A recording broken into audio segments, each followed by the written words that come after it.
Hello and welcome to the Cubs on Deck podcast. I am one of your hosts. My name is Greg Huss, and today I am joined by fellow co-host Greg Zumak. How's it going, buddy? It's going fantastic. I'm excited to talk. We had some really good questions sent into us, so I'm excited to dive into them with you. Yeah, we got a lot of questions. We put out this is our mailbag episode today, as you guys are reading the episode title and episode description. So this is a mailbag episode. We put out for some questions, and on Twitter got a lot of really good responses to our at Inside Bound at Northside Bound Twitter account. To me, people tweeted at me, people tweeted at you, I think as well. Just like we got some really good questions. We're gonna dig into those all over the map today. Really, I'm like we're just all over the system. No rhyme or reason on what team we're looking at. Some about individual players, some about the system as a whole. Like we've got some really good stuff. First, before we dig into that though, I wanted to ask you how's your weekend been with with plenty of college baseball going on. I have like I didn't get into. I mean, I wanted to get into college baseball throughout the regular season as much as possible. I didn't as much as I liked, but man, like regional action is the best. Like it is the absolute best, dude. Yeah, it's amazing. Actually, this is the first year that I've had. This is like the I don't know. I don't even know how you're gonna take this. This isn't supposed to come off like weird. This is the first regional I've watched in a Okay. couple years because we had two of them back to back out in Oregon. Mm-hmm. So I went to Eugene in 2021, the first year I was doing this, and then Oregon State in 2022. It's a lot easier to get to Oregon State, to be honest. I was like 10 minutes down the road, but that was a blast going, and the atmosphere you just can't beat it. It's been amazing to watch this. Like last year I was trying to catch up on stuff, but this year, we had people tweeting about hashtag Cubs on Deck, fan, supporter, their full count Tommy, big fan of Tommy Troy, one of the players in Stanford, hits a home run and people are immediately like tweeting about it. 5 minutes later, or less than 5 minutes later, Braden Taylor's hitting one for TCU, and both of these guys are probably in that mix where the Cubs could go. So I mean, it's all like pertinent. One home run's not going to mean the difference. That doesn't mean that somebody all of a sudden gets picked in the first. But you know what? It's a blast watching these games. It's clear the fan atmosphere is just amazing. It's just hard to beat. Yeah, it's like I don't know. It's fun to look from like the Cubs perspective of like, oh, like who are the Cubs going to draft? Let's look at some of these potential draft picks. But man, like if you like baseball, like regional action, like that's the best weekend. They have that like whip around show that they have too, the Squeeze play. squeeze play, Yeah. and I just had that on TV literally the entire weekend long. I just had that on, and like I was Oh doing yeah. stuff throughout the house and paying attention, sitting on my couch, doing like it was incredible. I loved every second of it. So if you guys missed that, I apologize because you missed some good stuff. If not, there's still a College World Series, Super Regional action, Yep. and some College World Series action still to come. That's right. All right, so let's get into the meat of this episode. I honestly like we may end up cutting some of these short. We got a lot of questions. We'll see how the time's looking. We got for in the background, we got our time up in the corner there. Hope you guys are enjoying this new setup with StreamYard on the YouTube. If you guys are watching on YouTube, let us know if you like this setup. If not, we'll try to do something different. But I kind of like being able to see both of us on the screen. Should be fun. If you guys are listening on the podcast, that's fine too. That's perfectly fine. So, all right, man. Let's get into. We got our first question was immediately sent in after we put in a question from Stephen Monk. My neighbor Stephen Monk. He put in the question asking, "Will Moises Ballesteros and or Jackson Ferris be in South Bend by the end of July?" So I pointed out to him on Twitter that I think he pointed out end of July because that also happens to be when South Bend is traveling over our neck of the woods in Peoria and going to be playing. So I think he has some ulterior motive there to see Jackson Ferris and Moises Ballesteros play. What's your take on their timelines being promoted up a level? Yeah, I mean, I don't have any inside info, but the Athletic reported that Moises Ballesteros, Mo Baller himself, probably is going to be promoted here at some point. I mean, he already got a late season cup of coffee and did decently well up in Myrtle Beach last year. Started this year, he's hit pretty well. The power's not quite there, but like he's still hitting really well. I would guess he's in South Bend. I mean, if you told me on Tuesday he was in South Bend, great. Like that would not surprise me. Otherwise, I mean, he could be in the coming weeks. Jackson Ferris is a hard one to guess. I'm not sure, to be honest. I think it's such a controlled environment. Remember, he would just be like a freshman.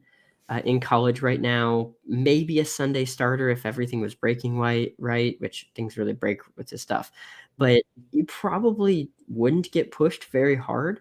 And so the Cubs like a slow ramp up. I mean, I think the stuff is quality enough to put him up there. I do, but I mean, they're clearly slow rolling this one. So I mean, I don't know. I'm curious what you say. Just a guess. I'll say he stays in Myrtle Beach, but The entire year, you think? yeah, I mean, probably Yeah. certainly by the end of July. I don't think he's up by then. Maybe the Cubs have liked to in the past promote guys if there's like a playoff push, Hmm. good atmosphere, it's a good learning environment, and so maybe if things break right and South Bend looks like they're going to the playoffs, Myrtle Beach doesn't. Maybe they do that. Uh, but yeah, that's just my guess on it. I don't have any inside info. Yeah, I think that's where I land too. These seem pretty straightforward with these two guys. I think Moises Ballesteros, anytime now. Like you said, I think when this episode drops, like we're recording this on Sunday night, and a lot of the transactions happen on Tuesday morning before like the transactions come out publicly on Tuesday morning before the games happen for this week. And I wouldn't be surprised if by the time you guys are listening to this, that Ballesteros is on the South Bend roster. I don't think it's a 100% thing. I wouldn't be surprised at all. I think that even if it's not this week, I think it's very, very soon. I think he'll be in South Bend by late July. And then I think Jackson Ferris is equally as straightforward in my eyes. I think that the only way that he is up in South Bend this year is like the last, I'll be generous and say like last month of the season. I think that like it's that what I talked about last week on the show with Brian. It's that like that challenge at the end of the year. So Jackson Ferris can get to know like what he needs to do to succeed at that level, and then he goes back home or goes down to Mesa or wherever over the offseason and like works on fixing whatever that might be to get high A hitters out, so he can be assigned back there to start off the 2024 season. So yeah, I honestly like this one's pretty straightforward to me on both those guys in two different directions. As we're sitting here talking about this, I got a notification that Sam Weederhalf posted his Be Real late. So Sam gets to see Sam will get to see Jackson Ferris a little bit longer, but not Moises Ballesteros. Sorry, Sam. All right. Anything else you wanted to tack on with Mo Baller and or Jackson Ferris? I know Just you could that probably talk about Ferris forever, but like we Yeah, don't have yes, forever. and we won't. But just that it's not an indication of his stuff. His stuff's there. Yeah. That's not the point of it. He clearly is showing that he's got some pretty elite stuff. It's just that at the end of the day, like if there's not a significant development step to kind of monkeying some of these guys around and moving them around, teams generally don't do that. And of the four first round kind of quality left-handers, he's the one with like the second most appearances. Mhm. So it's just I would guess. Yeah, I guess it's just Myrtle Beach all year.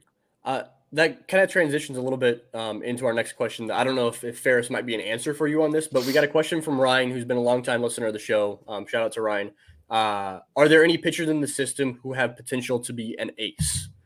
So I responded to him on Twitter, and I said it's kind of interesting. I think me and you our first effort to answer this question is like what defines an ace, like what makes it, not only like what defines an ace, but like what makes an ace an ace. And that's a loaded question in itself. I think that's a really tough question to answer because I've always looked at it like the way I've always looked at ace, I think is different than what most people look at ace. I think most people look at ace and they say, "Oh, there's like 8 to 10 aces in all of baseball."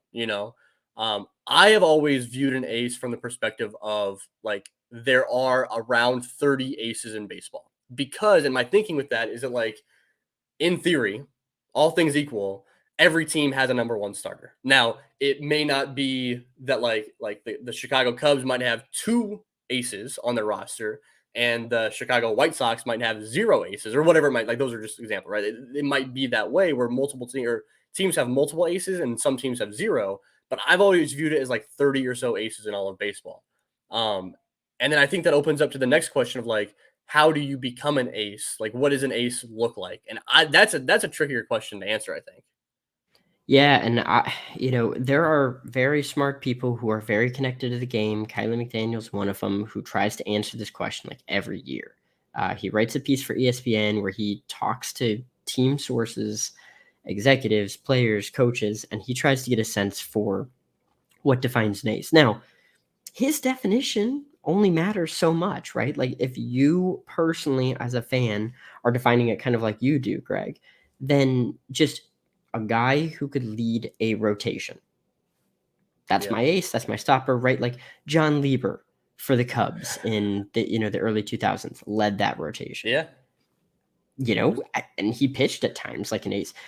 It's all super subjective. And so it's funny because you and I actually have different ideologies on this. I do lean towards about 8 to 10 Mhm. different types of aces, but that doesn't mean I'm right and you're wrong. Like I think Yeah. it's just the two different ideologies. Now, do So you yeah, see a like pitching style or a way in which a guy has the stuff to be an ace? That it, yeah, you know what I mean? Like, does that make yeah, sense? What I I'm asking? do. This is going to be some of the best moments in Cubs history were led by an individual who is a supreme soft contact expert Yeah. in Kyle Hendricks. So this is going to seem a little blasphemous. I would generally say, outside of the 99th percentile people like Kyle Hendricks, that an ace generates swing and miss because it's the most independent. That doesn't mean that you have to do that, but like if you were just to pick a stat, that's generally what it is. Now, strikeouts aren't the end all be all. We talk about K percentage minus walk percentage as a pretty good marker for that. It's not perfect. Jameson Tyone at the majors is actually a pretty good example of a guy that, like, hey, the peripherals like that look really good. He's still kind of, it's not quite there yet. But yeah, I mean, I would say generally swing and miss, rack up innings. Hmm. Outside of, again, some real big outliers. Clayton Kershaw is probably the outlier that I can think of in the previous, maybe 5 years, where a guy that throws 160 innings, but like it's got like a 1.7 ERA. Like that's an Hmm. ace. I'm Yeah. sorry, that's an ace. But again, it's super subjective. So with that being said, it looks like we got two different ideologies. I'm gonna kick it to you. Is there anybody in the system with ace potential? I think if there's a guy, I think that Cade Horton is my pick for this. And my thinking with that is not that he necessarily has the best stuff or that he has the potential to log the most innings or anything like that. My thinking with Cade Horton is that his stuff is really good. And there's also so much we have yet to see from Cade Horton, right? So it's like banking on potential to a certain degree. With Jordan Wicks, I view Jordan Wicks as more of a back, like a middle of the rotation guy. Um, I don't view him as a potential ace. Ben Brown obviously has really, really good stuff, but just I don't really like see him as that ace of the Chicago Cubs, and he's already in AAA Iowa, you know. Cade Horton is in South Bend. We talked about it on last week's show where like he's still very like he's very baseball young. He's very pitching young. Yeah. And so like there's so much like you're looking at him with wide eyes because you're like, oh, like what could be from Cade Horton, and because of that, I'll throw Jackson Ferris in that a little bit, right? Like I think that like more has to go right for Jackson in order for him to reach that ace potential. Cade Horton has still like a lot has to go right, obviously, Yeah. but like I view the Cade Horton's path might be a little bit easier than Jackson Ferris's path. Now, with that being said, I'm not banking on any pitcher in the Cubs system being an ace. I don't think I see it, and I don't think, and again, I don't, even as a guy who sees 30-ish aces in Major League Baseball, I don't think that's a knock in saying the Cubs don't have a surefire ace. I think that's, if we had that, that'd be amazing. If any team had one of those, it'd be amazing. Yeah. You know, I think aces. I don't know. I'd have to look at like who I would consider to be an ace in Major League Baseball right now, and I didn't do that before the show. But I think I need to look at each of those guys and say, okay, like what did they look like coming up through a minor Yeah. league system? And again, I don't know for sure, but I would guess that most of them, like, you didn't like peg. If you're being conservative, if you're being like safe about it, you wouldn't peg each of those guys like, oh, like they're gonna be a future ace. And so it just that happens, because the development can like a guy doesn't get called up from the minor leagues and become an ace immediately. I think Spencer Strider is the one of That's the a few examples where yeah, like that's a he got called outlier. up and he was an ace, right? Yep. Um, but I don't think that's not the norm. Typically, a guy gets called up, He gets better and better. He continues to develop at the major league level, and then he becomes an ace in his like late 20s. I don't know. It's tough, dude. I Yeah. don't see anybody surefire. What about you? What about you? I don't see anybody surefire because I think that's a top 15 to 20 prospect in baseball. But I do think that there's people with potential. And honestly, if I'm going to use your definition, I do think that there is somebody that, can lead the front of the staff. I think Cade Horton's a pretty good example of that. It's funny. I think Cade Horton's a better example for your definition than my definition, which is a top 10 pitcher in baseball. I don't think Cade Horton's that, and not a knock. This is a guy that came very close to winning a College World Series, like heavily on his arm. He did extremely well. That fastball slider was nasty. And his whole thing with the Cubs that they were basically saying is this guy is scratching the surface. If he goes back next year, he's going to be a top 5 overall prospect. And I mean, I think he would be the second best starter, likely, without a doubt. Skeens is generational, but it would be Horton. If all things progress the same way. And so, like, I think he leads a staff, quality, a top 30 type prospect, a top 30 type pitcher. I don't think he becomes a top 10. And actually, Jackson Ferris is the one I would go with because the stuff is like so special. The risk is so high. If the question, I can't quite remember, my phone just shut off. If it was a surefire race, I would say no. Like there's nobody that I think is definite. He would be the one with the most potential. But it's very clear. And this is maybe the part that I think is the most important about this. The way that the Cubs are developing pitchers. 5 years from now, if we had one of these prospects, let's say Brown, Wicks, Horton, Ferris, I don't know, you could even pick just a couple guys like Hodge or whatever, we would not stop talking about them. They would be the only thing we would talk about because we did not have that. And look at Justin Steele, right? Oh, absolutely. Like that's all we talk about because yes. Justin Steele is a homegrown. Yeah. He's definitely not ace in your definition. Yeah. He's right around there for my definition. I think he's like the back end for my definition.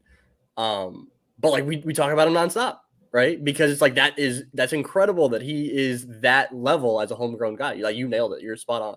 Yeah, unless you're a writer for The Athletic and you describe him as consistently as a number 4 or 5 starter, which whatever. If he watches this, that's fine. You can email us again. But like, outside of that situation, yeah, like Justin Steele is a legit dude, and it doesn't really, like he might fit into our definitions, but it's so important about these homegrown. Those 4 guys we talked about are probably not all going to hit. I mean, I would love it. This podcast would just go nuts, but it's probably not going to. But it's good to have 4 guys instead of everything you're banking on with one. I think it was like 2010. We had Robert Whitenack, whatever. Oh, yeah. He had this like 10-1 record, just unbelievable. Came out of nowhere. This is not knocking Robert. Blew out his arm. And that was it. There were no pitchers after that. Yeah. So it's nice that there's a few guys we can talk about. Man, that's a poll. That's a good name. Actually, when we were talking about pitchers here, he came to mind earlier in the week. I was like scrolling through Twitter and came across him. But then as we're talking about pitchers again, I thought about Jeremy Knoll. You remember Jeremy Knoll? Oh, yeah. That was a name. That's a poll. That is a name. That's a great poll, man. Yeah. All right, let's go from pitchers to hitters. This is a really fun question that we got from @BarrelRate on Twitter. They ask, perfect, who are you taking in a home run derby of Cubs minor leaguers? Which is like, that's just a fun great question. Great question.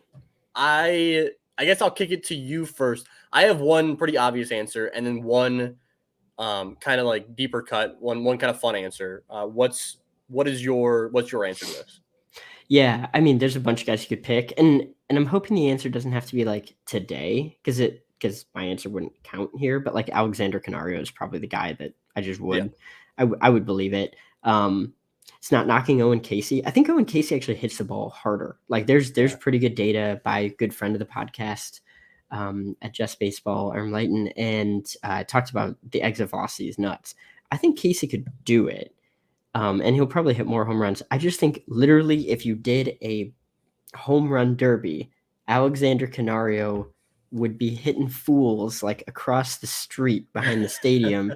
Like if I had to pick somebody to do those whatever rules in the Atlantic League where you like get to the 10th inning and it's a tie and you have to do like a home run derby. Yep.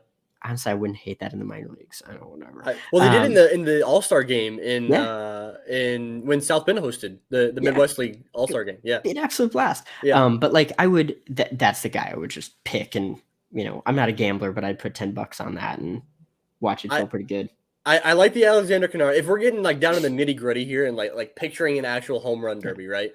I think that Alexander Canario would put on the best show. I think he'd put on the Josh Hamilton show.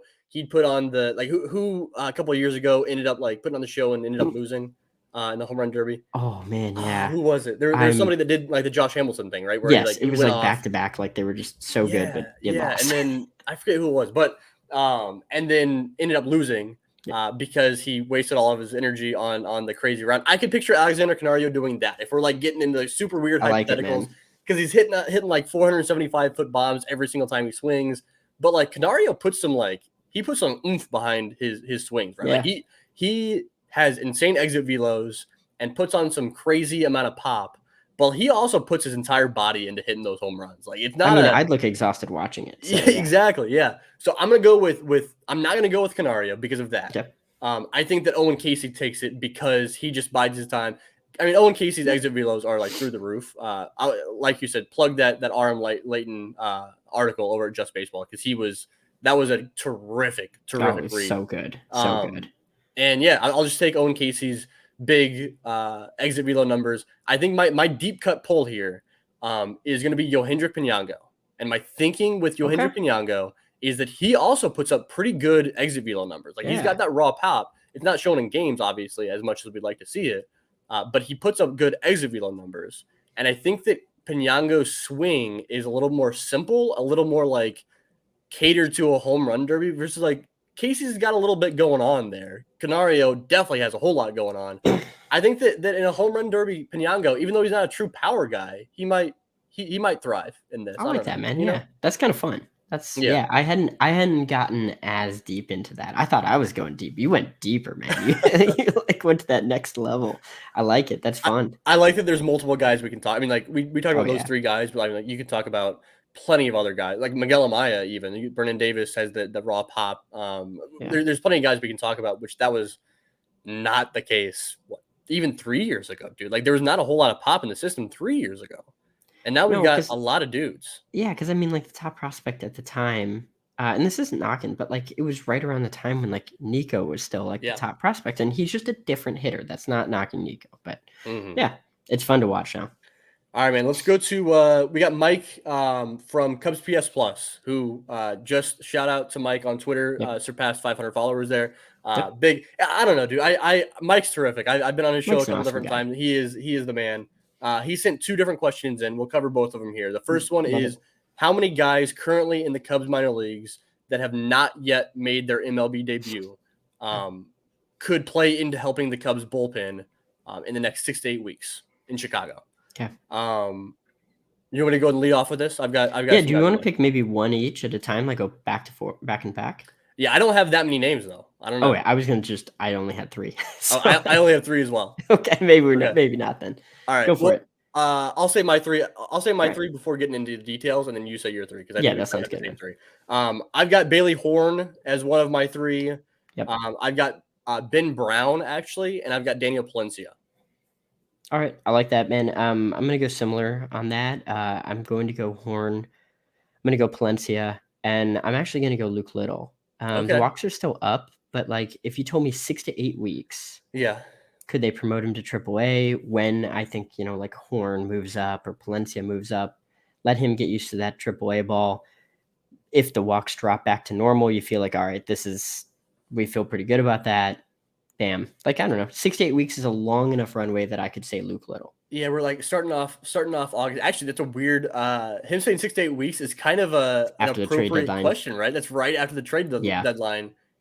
That actually throws a different. I hadn't thought about that side of things here. I thought long and hard about Luke Little, and he's just missing the cut for me, I guess. I think we see him in Chicago. I think 6 to 8 weeks might be a little bit too soon in my eyes, but I did put Ben Brown, and he's kind of a unique pick just because I think that with Ben Brown, I just don't see him logging 100. I don't even know what he's on pace for. I don't see him logging 160 plus innings this year, And so I think that they ultimately end up limiting his innings somehow. And I think the best way to do that is we know the stuff is good enough for Chicago. So why not just call him up and be a multi-inning guy, be a couple inning guy in the big leagues, So yeah. And I think that I could see that happening in the end of July. So yeah. So weird. I like that. Can I jump in? Because I think that's great. And actually, I kind of forgot that. So we had tossed this around on Twitter. I think I had brought up a scenario. This is way back. There was the day that Caleb Killian came up for one start. Who, by the way, shout out to Caleb Killian. Knock on wood, he's actually looked pretty good since his demotion. Pulling me back in. Right when I went out. But good for you, Caleb. That's huge for you, man. But it was that day, and people were basically like, "Why are you not calling up Ben Brown?" And I personally, I was jumping on the position of I wouldn't have done it at that point. Season's very different, but I put it on Twitter that it's like, hey, if you actually have him do 5 to 6 inning starts all the way through June, you get to about 60 innings. And then from then on, you could call him up to 2 to 3 inning stints in the majors twice a week, and you get to about 125 innings by the end of the year. Obviously, you got to bank on that a little bit, but that kind of hits to where you are, which is you let him get going in the majors. You let him build in these multi-inning guys, which is how the Cubs are doing. It's hard to knock the strategy when it's been working, and something is working. So let's embrace it. But I think that's fair. I would say, even thinking about your rationale, I'd probably lean with your 3 guys probably over my 3 guys. Luke Little would be fun though. The other 2 guys are pretty straightforward, I think, right? Valencia so. and Bailey Horn. I think we see Bailey Horn in the next few weeks. Yeah, absolutely. I think if he's not up come July 1st, I would be surprised. I think he's definitely good enough to be up there. And Daniel Palencia has taken to the bullpen pretty seamlessly, honestly. It's been a pretty smooth transition over there, and I think because of that, had you asked me when he was on the development list and we knew he was going to be a reliever this year, had you asked me when he would be up in the bigs, then I probably would have said I would have been in the same boat as Luke Little, right? Where I would have said later in the year, but then he was assigned to Iowa, and I was like, okay, maybe that bumps it up a couple weeks.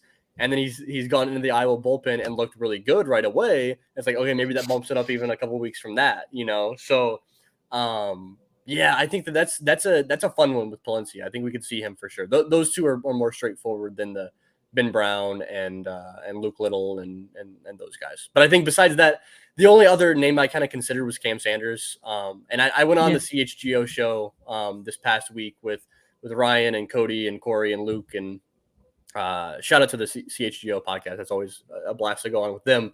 And they were asking they had a specific question about Cam Sanders, because everybody loves Cam Sanders, and I love Cam Sanders too. That's amazing. And man. I think the question was when are we going to see Cam in Chicago? And my answer was pretty straightforward. It's when he stops walking guys. It's with Cam, it's just all about all right, what are we getting from him? But dude, I think that this is a pretty straightforward answer for the most part. But it leads into our next question from Mike, where he asks more about the bullpen, where he says, are the Cubs getting close to the point where they can have the bulk of the bullpen made up of young, hard throwing guys like the Astros and Braves? And if so, how close is that to happening? Can I jump in real quick? Yeah, absolutely, man. It's a hard one. I actually, I after reading that, I was like, yeah, man, why can't the Cubs be like that? My thought process was the exact same.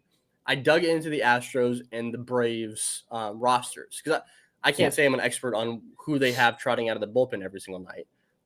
And both of those teams, if I did the math right, if I added them up right, both of those teams only have one guy coming out of the bullpen that's younger than 28 years old, which was surprising to me. And I think that leads to my answer here, where I think that a proper bullpen is made up of a good mix of young guys, of veteran guys, of reclamation projects, of stuff like that. They should the bullpen. You should not be spending a whole lot of money on the bullpen. I've said that for years, that you should not be spending a lot of money on the bullpen. Relievers are way too volatile in terms of they can be great one year and absolutely awful next year. That's just how it works with the bullpen. So you shouldn't be spending a whole lot of money, especially like long-term money on bullpen guys. Maybe like one guy that is maybe your closer or something like that, maybe like one or two guys.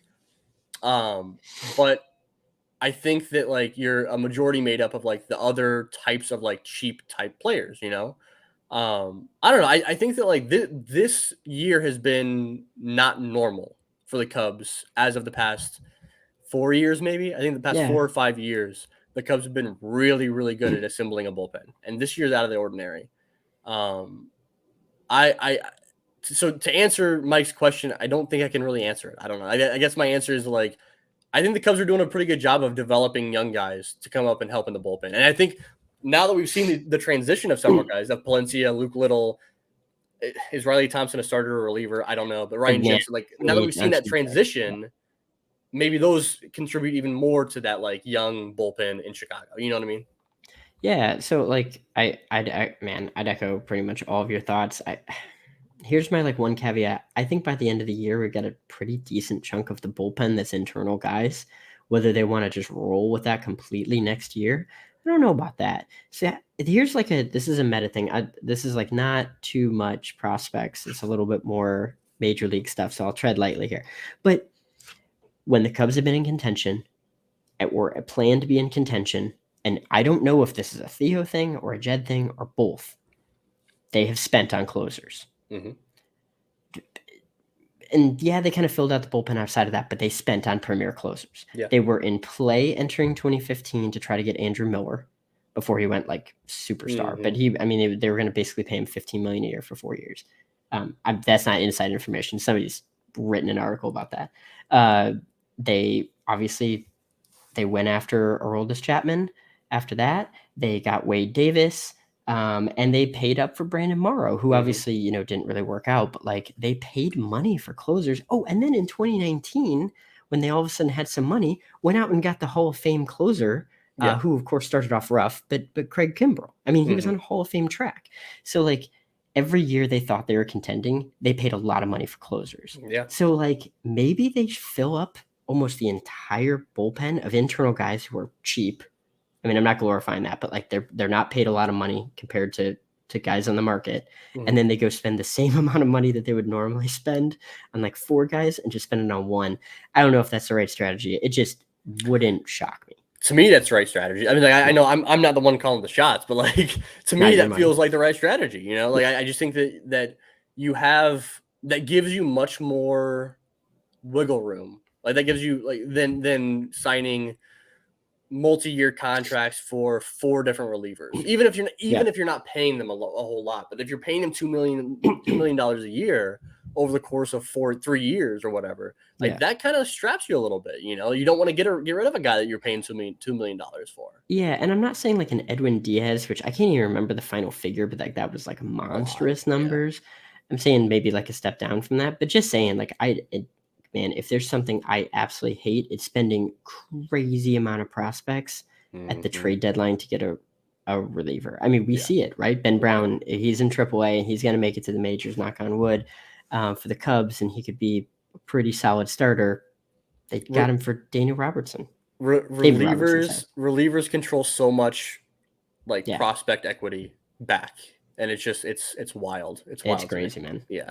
All right, dude, let's move along. We've talked about the bullpen here. Where are we at here? All right, we've got a question from Patrick on Twitter asking what the realistic projection for Ed Howard is, which is this actually might be in my eyes the toughest question of the entire episode here. I hope there's not tougher.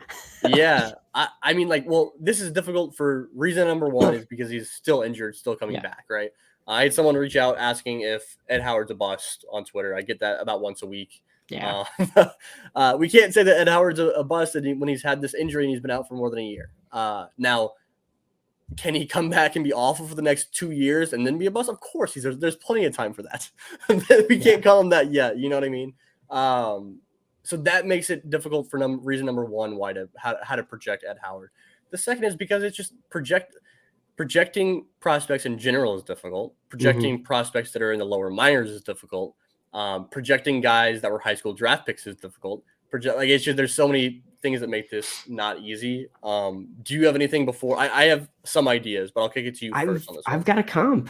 Okay. So it's not going to fit like the same background or anything, but a like 2021 Ryan McMahon who hit like 250, 330, 449. Now, granted, this is in cores, but stellar defensive, lined up about second base, played a little third base, which I think it'd be more like second place and shortstop, worth about 2+ wins, somewhere right around there. Struck out about 25%, walked about 9%, which is maybe a little bit rich for Ed, but you never know when he comes back. He was kind of showing a little bit more patience before.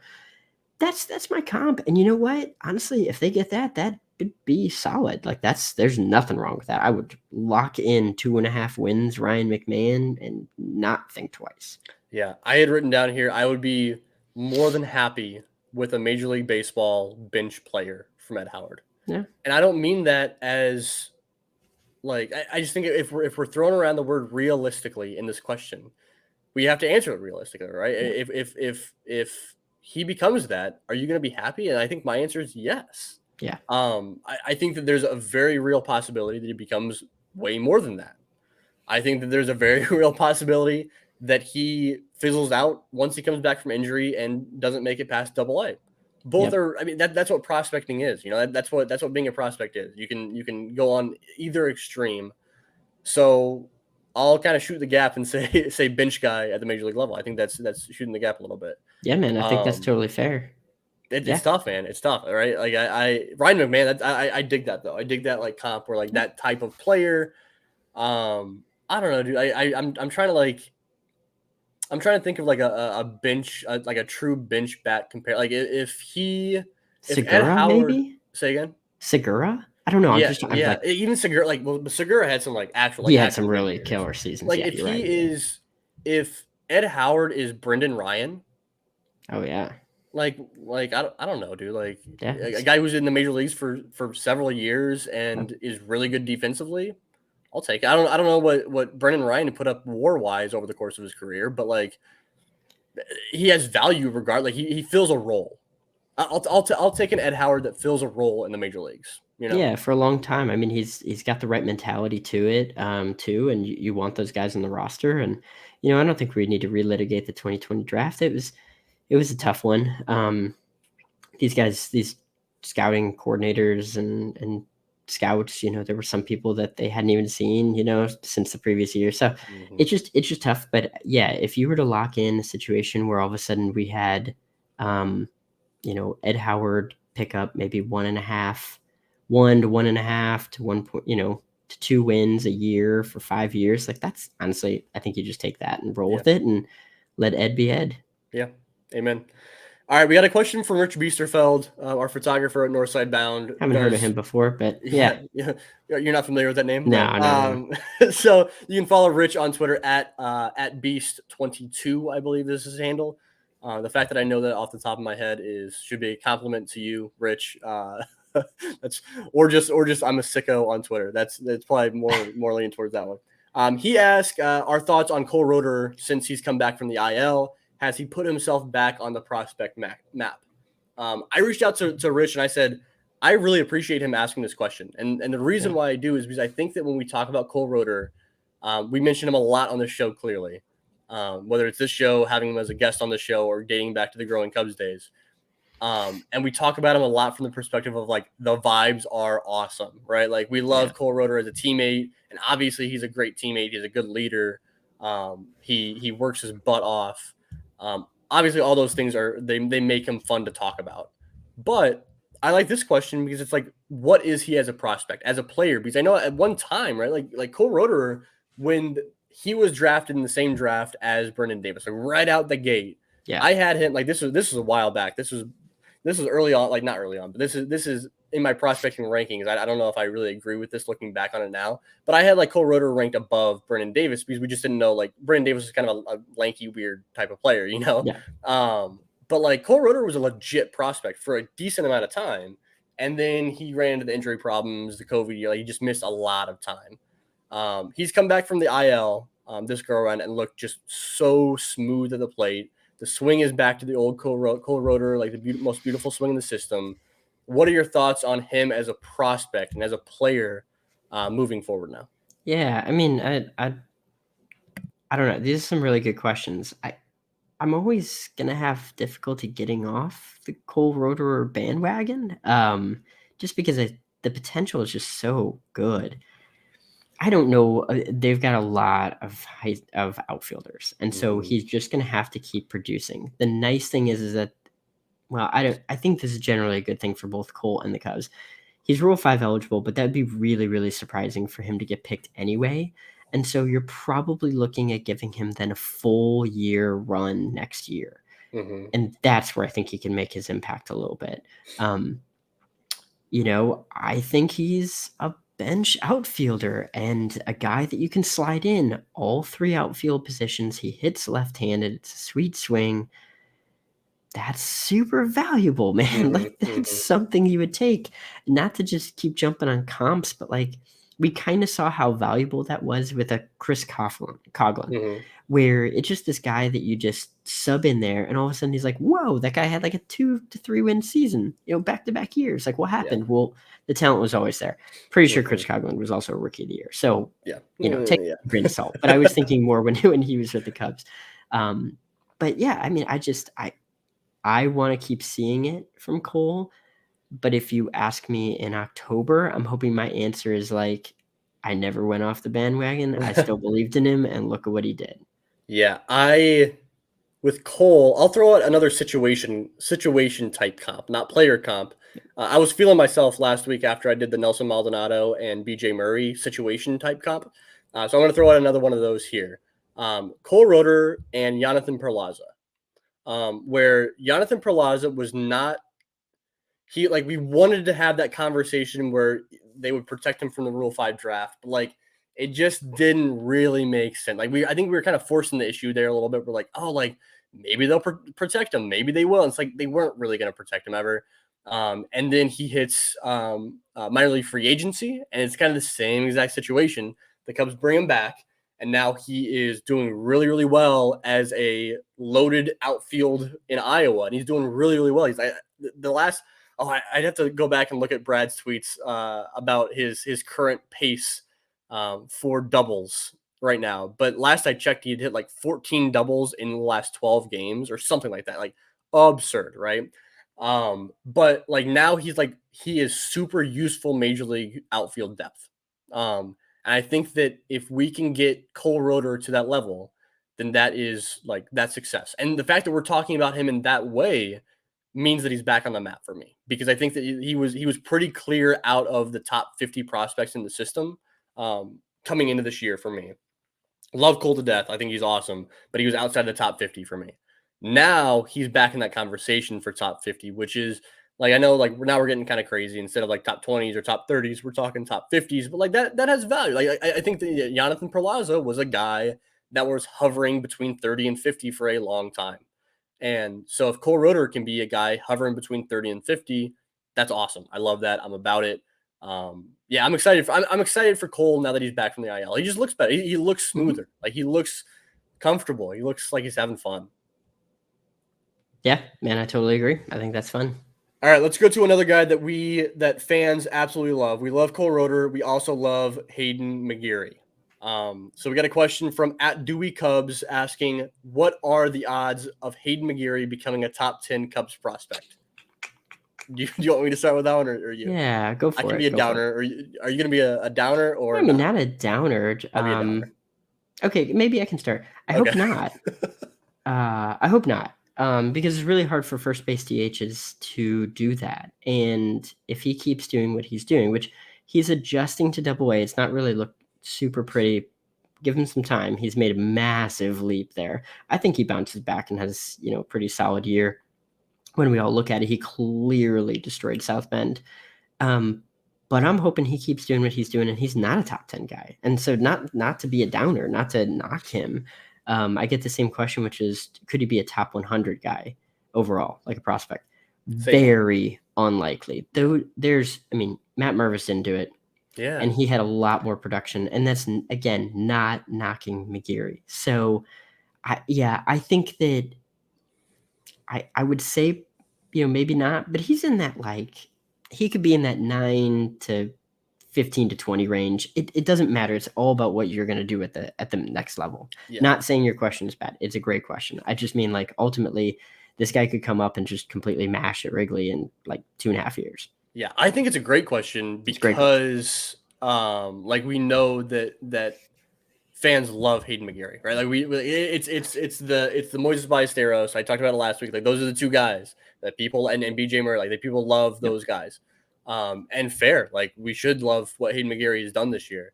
I was gonna run straight for Matt Mervis too, like you did. Yeah. I have as present day, like right now, I have Matt Mervis as the fourth best hitting prospect in the Cubs system. Not even like accounting for Wicks and Horton and Ferris and Brown. I have him as the fourth best hitting prospect. So that puts him Matt Mervis like in the top 10, but not comfortably in the top 10. You know what I mean? Right. And so to look at Haydn McGeary, can we look at Haydn McGeary and say, yes, he is going to be as good or better than Matt Mervis? And I think if your question is like undoubtedly yes to that question, then awesome. All the power to you. Totally. I think that like wishing that upon Haydn McGeary is like that's just like super wishful thinking. You know what I mean? And I think something else that you kind of like alluded to is that if he continues to hit the crap out of the ball, then he's going to fall into that same kind of category as Matt Mervis, where like he's already in AAA before too long. He's already knocking on the door. It's like it's too quick for us to see him on a top 100 or a top 10. You know what I mean? Yeah. I mean, it all depends on like how often you do prospect lists and you know, for those that do it super, super quickly or often, then sure, maybe there's a time. Again, like it's all about how he's going to be judged. I think Haydn McGeary is the type of player that looks better in the majors and produces for a while than he ever does on a prospect list. And you just like you look at this guy and you're like, who is this dude? You know, for other teams. And yeah, for those Haydn McGeary enthusiasts out there, you know, big believer in him. I'm kind of hoping he's not top 10 just because that means the Cubs have a whole bunch of people that are really killing it in prime positions. So let's go to a question from a guy from Alex, who his Twitter handle in parentheses is Haydn McGeary enthusiast. Yeah. Although his question is not Alex is great. Although his question is not about Haydn McGeary here. It's kind of a question about the entire farm system, which this is our last question. We're going to get into your draft stuff here at the tail end of this episode. But this is the last question that we have from fans. He asked, what do you guys think of the Cubs farm system overall? I know they've improved a lot, but how are we going to get a blue chip type player that we need to have in the farm system or in the majors? And then he tags on is Shohei Ohtani, that guy. Yeah, Shohei Ohtani definitely is that guy. I would personally like Shohei Ohtani. I know that this is a bold thing to say, but yeah, I would like him. You're crazy, dude. I know it. Yeah, I don't know. I think that that's a really good question. I think that first of all, I want to like address the kind of question within the question is that like, yeah, I am really like, I've been really impressed with what I've seen down on the farm this year. I think that I feel even better about the Cubs system now than I did coming into the year, which is kind of crazy considering the fact that Kevin Alcantara has been not good this year. Right. Brennan Davis statistically has been not good at all. And those are two of your top three hitters or top three players in the system entering the season. They were ranked number 2 and 3 on our Northside Bound top 30 list entering the season.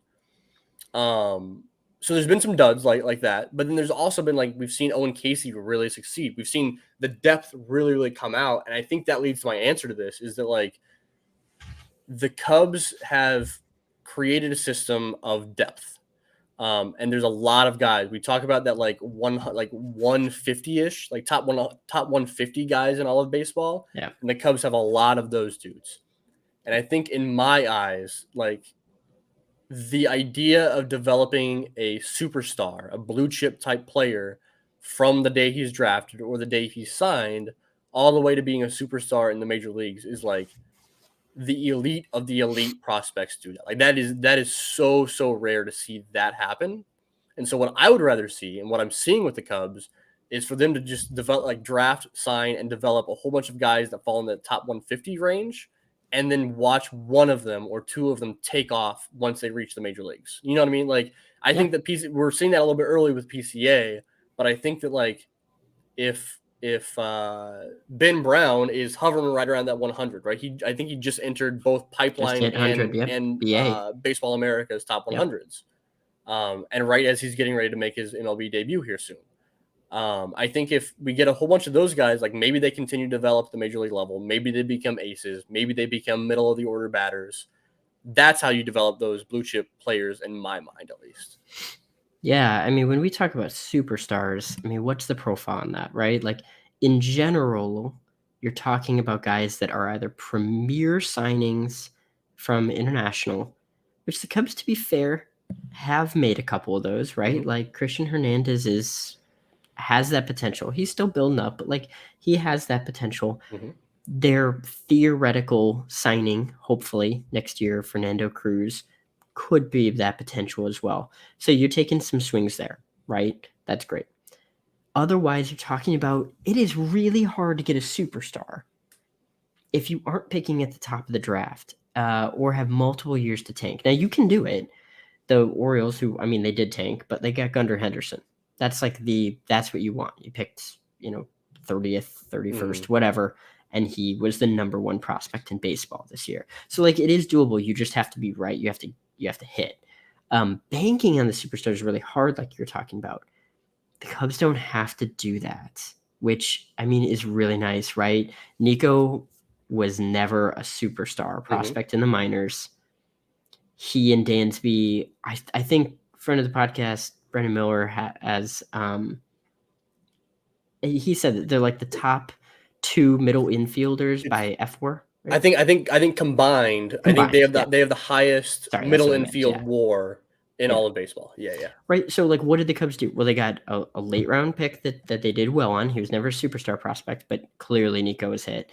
And then they just went out and they signed one of the top 4 shortstops who now he's playing like the best. And like they drafted a guy who was really good, kind of in that top 100-ish, top 50, 100-ish.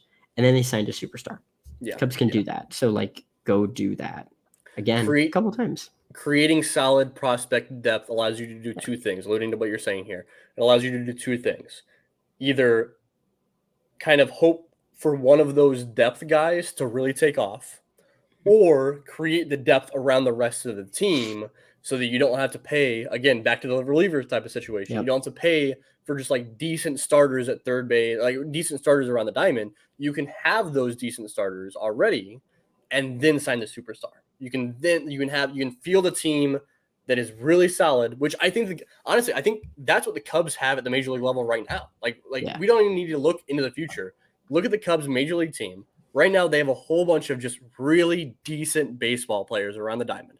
Ian Happ he's a good player. Nico Horner is a good player. I think Dansby Swanson is a damn good player. You got Seiya Suzuki is a good, all those players are good players. Should they be hitting 3 and 4 in the lineup? Probably not for any of those guys. None of those guys should really be batting on a World Series contending team. So you slot them in at 2, 5, 6, 7, 8, and then you go get your superstar at the 3 hole, and you're good to go. You know what I mean? And that's what prospect depth really allows you to do. Yep. All right, dude. Are you good on all these questions? I'm fantastic on this. Those are thank great, you, everybody. I love the mailbag. I think this might have been the first actually true mailbag we did on the show. Is it? Or we might have done. I feel like we asked a set of questions, but it was a little bit more again. Like we had other talking points. Yeah. This was terrific. We'll definitely come back and have some more mailbag episodes. Definitely in the off season. We'll try to get 1 or 2 more going during the regular season here. So thank you guys so much. Thanks to everybody who sent those in. Appreciate it. I want to get into the final 2 questions here. They're from me, and they are asked every single time that you come on the show here. We're getting close, dude. We're just a little over a month out, right? We're just a little over a month out. It's coming from the MLB draft. And because we started off the show talking about a lot of college stuff, I think we've seen more eyeballs on some of these draft picks. I ask the same questions every time. One is who do you envision the Cubs selecting in the first round? And the second is who do you want the Cubs to draft no matter what the round is? I'll start with the first question is who can you envision the Cubs drafting in the first round of this upcoming draft in July. Yeah, I like that phrasing, by the way, just because that kind of gives me an out versus like who will the Cubs draft. So I'm gonna try to keep doing the same thing I've been doing the last times, which is pick different players. So some of the same guys, like if you're like, why didn't he mention Colin Hook? I would have mentioned Colin Hook, but I've mentioned Colin Hook for Hawk or Hake. I don't know how to pronounce it, so my apologies there, Colin. But that would be a consideration. But I will pick a guy that is actually a local kid, Dylan Head, Homewood Flossmoor outfielder, supreme speed, really good hit tool, local kid in this area. This is a little bit different than the Ed Howard pick. So if you're like screaming from the rooftops, like we're doing this again, why did we do this? I'm just pointing out that I'll actually do one high school and one college just to keep it kind of jazzy here. And so I'll say Dylan Head. He is top of the line speed and reminiscent in some ways of like PCA's type of a player. Maybe not doesn't become what PCA has, which is a consensus top 15 overall guy, but like it's that kind of a talent. And I heard last year that the Cubs were at least kicking the tires pretty decently on Justin Crawford, who was a very similar type of a player, speed first, but started to really, really show a lot of things in the spring, reached out to contacts that were outside of the Cubs, and they were like, he looks really good this spring. So, like, it's that same idea. I hear some of the same things about Dylan Head. He's a local kid, but I think that would be a good one.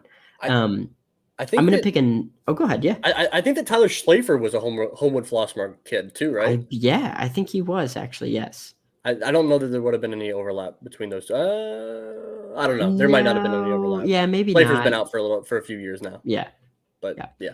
But that would be fun, and not just because of the profile on that, or not just because of local, but I happen to think he would be a really interesting cat to invest in. Now that's a little bit risky. The Cubs could go a different strategy, which is take the complete least risky type of profile, and I'll pick a non-regionals type of player, and I'll say Nolan Schonnel, who is a first baseman for Florida Atlantic. If you follow a lot of like data analysts on for the draft online, there's some pretty compelling arguments that he's the third best college hitter. And he doesn't chase, he doesn't whiff in the zone, he mashes. Probably the one knock outside of him just playing like first base, though he could probably play some outfield, is the fact that he didn't really hit well on the Cape. How much stock do you put into that? I'm not sure. Teams are going to view it differently. But if you're looking at a guy that maybe you take a little bit of a haircut, a sub slot here at 13, and then invest all of that money into prep advanced talent down at the next few rounds, that is a fun strategy. And I think it's at least a viable one. And that lines up with what the Cubs have done in the past couple of years now, is they've gone that route of getting a damn good player in the first round, but one that they can save some money on and then allocate it to a guy like Jackson Ferris, who can absolutely take off and is kind of a riskier guy in the second round. So that'd be in line with the way the Cubs have drafted. Yeah, and to go back to our Haydn McGeary discussion about like first baseman DHs that actually make it onto the top 100, Nolan Schonnel is that type of a player that could down the line do that. So if you're like, I gotta have a top 100 guy down the line or somebody that projects to it, he does project for that ability, yes. And talking about those connections, BJ Murray was an FAU guy, right? Darn right, man. I like it. I love it. I can bring that element to this draft talk. You talk about the players, I'll talk about the connections. All right. I love that, man. So your second question here is who is your guy, right? Every time I bring it up, like, yep. You kind of identify a guy in later in rounds. It can be second round, third round, fourth round, whatever round, that not necessarily they line up with the Cubs strategies necessarily. It could be, but like, who is another guy that you really dig after the first round of the draft? Yeah, I can't remember if I've talked about him before, so I'm just gonna say two people because I know I haven't said the second one. But that's Trent Caraway. He is a shortstop, third baseman. Did I say that before? I don't think you've mentioned Caraway. Okay. I've heard you talk about Caraway, but not, I think, on the show. Big fan of Trent Caraway. Jay Sarah, Catholic high school down in California. He was the Gatorade Player of the Year. It's not all about production. We've been watching this kid for several years. He's actually an Oregon State commit. I watch him again and again, and I am just a believer in the profile. I think he is a really strong third baseman at the next level. I don't have any concerns that he's going to move to first. I haven't heard people say that. He's more of like a shortstop who would play third base than a third baseman who might move to first. And I'm a huge believer in Trent Carraway. So if I had said him before, my apologies, but I'll give you a bonus here. And I actually like left-handed pitcher Zane Adams. He's down in the deep south there, but he is a really intriguing, like left-handed pitcher, somebody that is more of not a Jackson Ferris level kind of guy, but somebody that you can put in the development system. This would be a situation where like you take Nolan Channel, you save money, you allocate that to these kind of guys who could really pop in the future. But if it doesn't work out, you still have somebody that you're like, well, this is our major league player, like here. So we are good. We are safe there. So I think Trent Carraway and Zane Adams are just some fun high school talents that, yeah, if the Cubs ended up with those guys in 2 and 2B or 2B and 3, I guess it would be this year, sign me up. How much are you geeking out right now? I mean, I know that like you did your mock draft with the guys over at next year in Cleveland. Next year in Cleveland. Brand, yes. Yeah, with Willie Hood over there, and you did your mock draft, which was like terrific. We mentioned it on last. Me and Brian mentioned it on the last episode. Like, go check that out because you get your chance to nerd out, and it's awesome. And how much are you digging it right now, dude? I mean, I'm loving it. I am so excited for the draft, and I'm gonna just annoy my family to no end. So I do apologize. They won't be listening to this, but like I'll give a shout out to my very caring and I don't know, flexible and understanding wife who knows that. I will just give this little snippet here. But we had a family member that was telling us that they're like, oh, well, hey, I could come in the weekend of July 8th. And I looked at it and I was like, nope. That's incredible. Or that's just don't come in for me. It was on my side. It was not my wife's side. But it's like, don't come in for me if you want to actually see me for the 9th, 10th, and 11th. That's incredible. That's incredible. All right, man. Is there anything you want to plug? Anything you're working on? Anything like that you want to give a shout out to? I've got some things I'm just trying to wrap up. You're going to see a lot of draft articles here coming up. I am working on my 10+2. I actually retooled that completely. That's a 10-round mock plus an extra 2, so it factors in the bonus pools. And I don't have inside info about assignabilities. I'm just trying to project it based on like other type of prospects. But you start changing a couple things at the top and it cascades everything down. So I think that's coming out Wednesday, and that might be coming out the same time as Todd's at Northside Bound. So that was our goal, was to time that. So we got plenty of draft content over the next month or so. So go check that out. Follow Greg on Twitter at Ivy Futures. You can see that there on the YouTube screen if you're following along there. You can follow me at Out of the Vines. You can follow Northside Bound on Twitter at Inside Bound. Follow the Cubs follow the Cubs on Deck Instagram page. I've been a little more active. I've been posting some graphics. I don't know if you've seen those. I love them, man. They're great. I maybe eventually I'll get to throwing a different style of graphic, but right now I'm just going with the one style and I'm calling it a day. So go check those out on the Instagram page. Leave your comments on the YouTube account here. We'll do our best to respond to those. We try to do a pretty good job of that. Ratings, reviews, all of that. We always really appreciate it. Let us know what you guys think about the new setup on YouTube if you're following us along there. And besides that, we can't thank you guys enough for tuning in and listening. And we'll be back in your ears in one short week. Thanks, guys.